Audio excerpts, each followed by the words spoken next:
Cholesterol is a waxy substance that your body needs to make hormones, vitamin D, and digestive fluids. But too much of the wrong kind of cholesterol can clog your arteries and increase your risk of heart disease and stroke. There are two types of cholesterol, LDL and HDL. LDL is the bad cholesterol because it can build up in the walls of your arteries and form fatty deposits called plaques. HDL, on the other hand, is the good cholesterol because it carries excess cholesterol from your arteries to your liver, where it is removed from your body. So optimally, you want to have low levels of LDL and high levels of HDL in your blood. In this video, we will reveal the top 7 vitamins that can lower your bad LDL cholesterol and raise your good HDL cholesterol according to studies. You'll be amazed by how much your cholesterol and heart health can improve just by adding these vitamins to your diet. So without further ado, let's get started. Number 1. Vitamin B3. Vitamin B3, also called niacin, is a water-soluble vitamin that your body needs to turn food into energy. It also helps keep your nervous system, digestive system, and skin healthy. But it also has this unique ability of lowering your bad LDL cholesterol and raising your good HDL cholesterol. Niacin works by reducing the production of LDL cholesterol in the liver. At the same time, niacin boosts HDL, the good cholesterol that helps remove LDL from your blood and protect your heart. Other than that, niacin can also lower triglycerides, which are another type of fat in your blood that can raise your heart disease risk. So how effective is niacin for lowering cholesterol?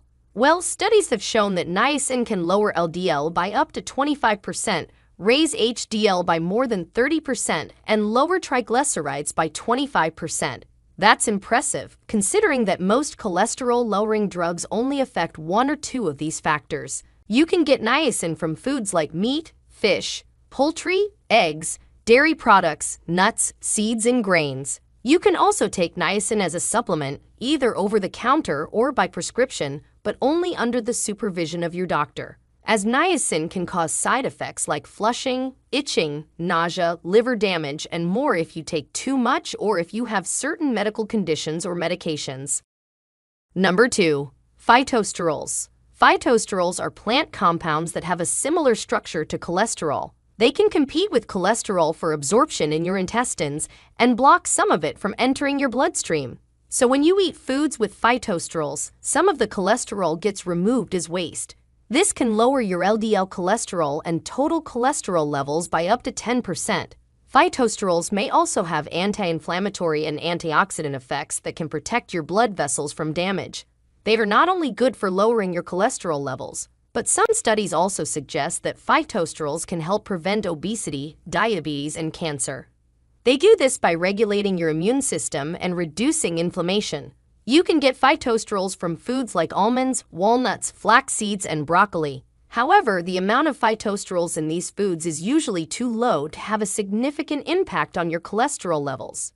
You need to consume at least 1.5 grams of phytosterols per day to see a noticeable difference. That's why some foods are fortified with phytosterols, such as margarines, spreads, yogurts, juices, and cereals.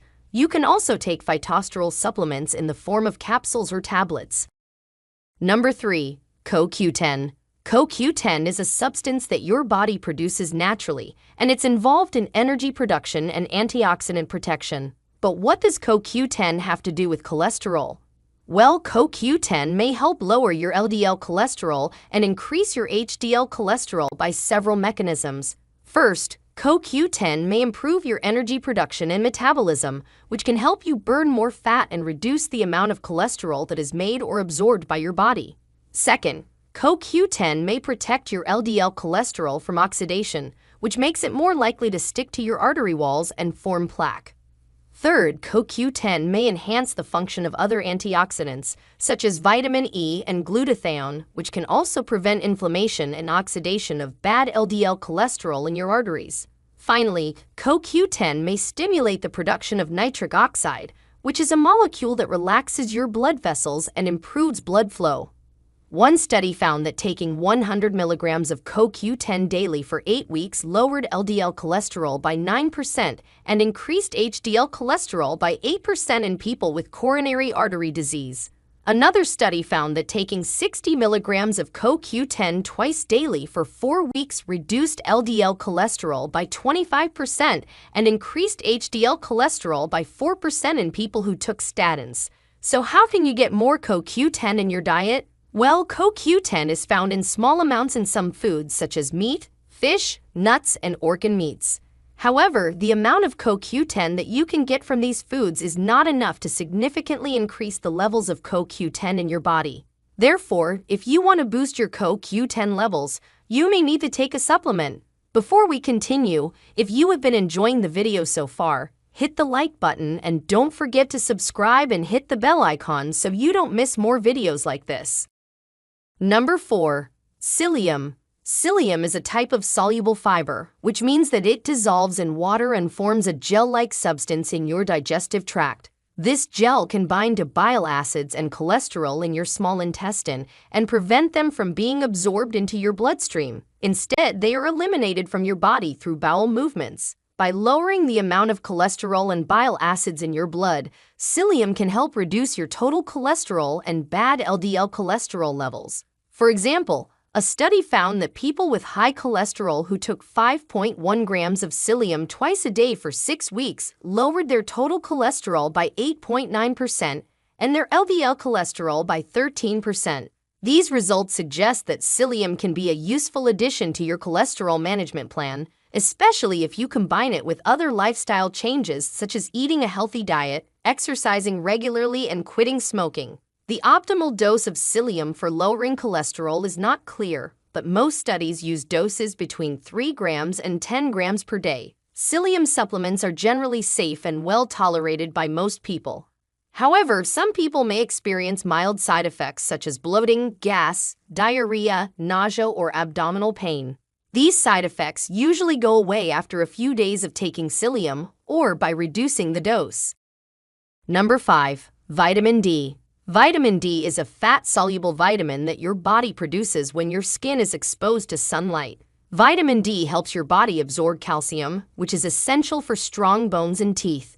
It also supports your immune system, muscles, and nerves. But vitamin D has another important role, which is helping in improving your cholesterol levels.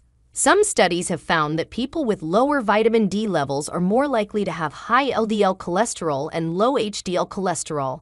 This means they have a higher risk of heart problems. On the other hand, some studies have shown that taking vitamin D supplements can lower LDL cholesterol and raise HDL cholesterol. This can improve your heart health and lower your total cholesterol to HDL cholesterol ratio, which is a measure of how much good cholesterol you have compared to bad cholesterol. One study of postmenopausal women found that taking calcium and vitamin D supplements together improved all types of cholesterol by 4 to 5%.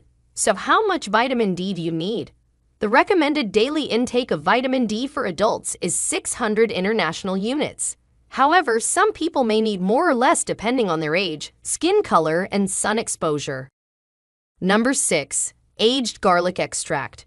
Aged garlic extract is a type of garlic product that is made by aging raw garlic cloves in low heat and high humidity for several weeks or months. This process transforms the garlic into a dark-colored, odorless, and sweet-tasting extract that has many health benefits.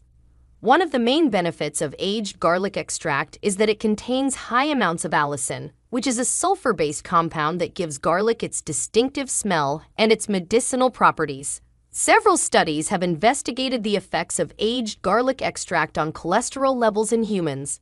For example, a study published in 2020 found that taking 300 milligrams of aged black garlic extract twice a day for 12 weeks reduced the levels of total cholesterol by 9.4%, triglycerides by 13.4%, and bad LDL cholesterol by 11.3%. While at the same time increasing the levels of good HDL cholesterol by 7.5% in patients with high cholesterol and diabetes. This study and many others suggest that aged garlic extract can lower cholesterol levels by affecting the production, absorption, and metabolism of cholesterol in the body. So how much aged garlic extract should you take? The optimal dose of aged garlic extract for lowering cholesterol may vary depending on your individual condition and response. However, based on the available studies, a dose of 600 to 2400 milligrams per day seems to be effective and safe for most people.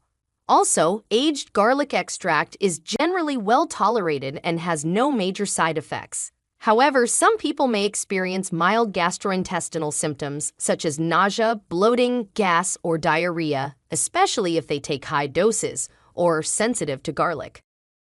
Number 7. Burgerine. Burgerine is a chemical that comes from some plants, and it has been used for centuries in traditional medicine. But one of its amazing health benefits is its ability to lower cholesterol. Researchers think that it works by increasing the number of LDL receptors in the liver, which means that more LDL cholesterol is cleared from the body. Another way is that it blocks the absorption of fats from the small intestine, similar to how phytosterols work. For example, one study gave 500 milligrams of Burgerine to people with high cholesterol levels 2 to 3 times a day for up to 3 months. Researchers found that their total cholesterol levels dropped by 29%, their bad LDL cholesterol levels dropped by 21%, and their triglyceride levels dropped by 22% to 35%. And the best part? Their good HDL cholesterol levels didn't change much, so they kept their protective effect. The recommended dosage of Burgerine is 500 milligrams taken 2 or 3 times a day before meals. You should never take more than 1.5 grams a day or for longer than 6 months without consulting your doctor. Burgerine can cause some side effects, such as diarrhea, constipation, gas, and upset stomach. So there you have it. These were the top 7 vitamins that can help you lower your cholesterol naturally according to studies. However, remember that you still need to follow a healthy diet, exercise regularly, and take any medications prescribed by your doctor to keep your cholesterol levels under control. Now we want to hear from you. Did you try some of these vitamins before? Did they actually lower your cholesterol levels? Share with us your experiences and opinions in the comments below. We love to hear them. Thanks for watching.